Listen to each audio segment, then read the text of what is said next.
سب سے پہلے تمام دوستوں کو السلام علیکم۔ انگلینڈ کرکٹ ٹیم کے سابق کپتان مائیکل ایتھرٹن نے تمام تر بھارتی سازشوں پر پانی پھیر دیا۔ ویڈیو کی تفصیل میں جانے سے پہلے اس ویڈیو کو لائک کریں اور کمنٹ سیکشن میں اس اپڈیٹ کے متعلق اپنی رائے کا اظہار ضرور کریں۔ چینل کو ابھی تک سبسکرائب نہیں کیا تو اسے بھی سبسکرائب کریں اور ساتھ ہی ساتھ بیل آئیکن پر بھی کلک کریں تاکہ جب بھی ہم کوئی ویڈیو اپلوڈ کریں اس کی نوٹیفیکیشن فوراً آپ کو ملتی رہے۔ انگلینڈ کرکٹ ٹیم کے سابق کپتان مائیکل ایتھرٹن کا کہنا ہے کہ غیر ملکی کھلاڑی پاکستان سپر لیگ 5 کے مقابلے سے بہت لطف اندوز ہوئے۔ پاکستان میں کرکٹ کی واپسی دیکھ کر اچھا لگ رہا ہے۔ تمام غیر ملکی کھلاڑی جان گئے ہیں کہ وہ پاکستان میں محفوظ ہے۔ تفصیلات کے مطابق انگلینڈ کرکٹ ٹیم کے سابق کپتان مائیکل ایتھرٹن نے ایک انٹرویو میں اپنے دور کرکٹ کی یاد تازہ کرتے ہوئے کہا کہ جب وہ پاکستان کے خلاف کھیلتے تھے تو اس وقت پاکستان کے پاس عظیم باؤلر ہوا کرتے تھے۔ آخری مرتبہ 2000 میں یہاں میں نے جس خطرناک بولنگ اٹیک کا سامنا کیا اس میں وسیم اکرم، وقار یونس، مشتاق احمد اور ثقلین مشتاق شامل تھے۔ اس دور میں 4 ایسے عظیم باؤلر دستیاب تھے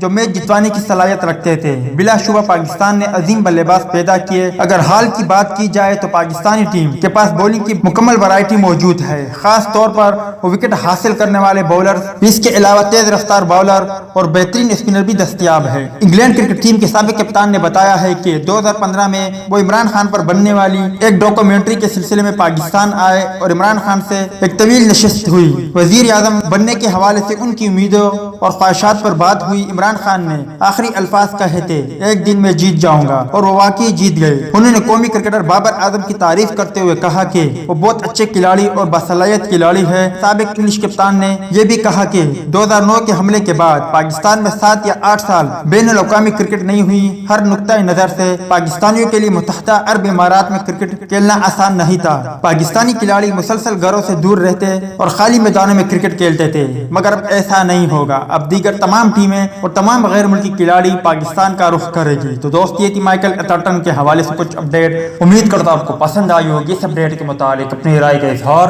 کمنٹس باکس میں ضرور دیں۔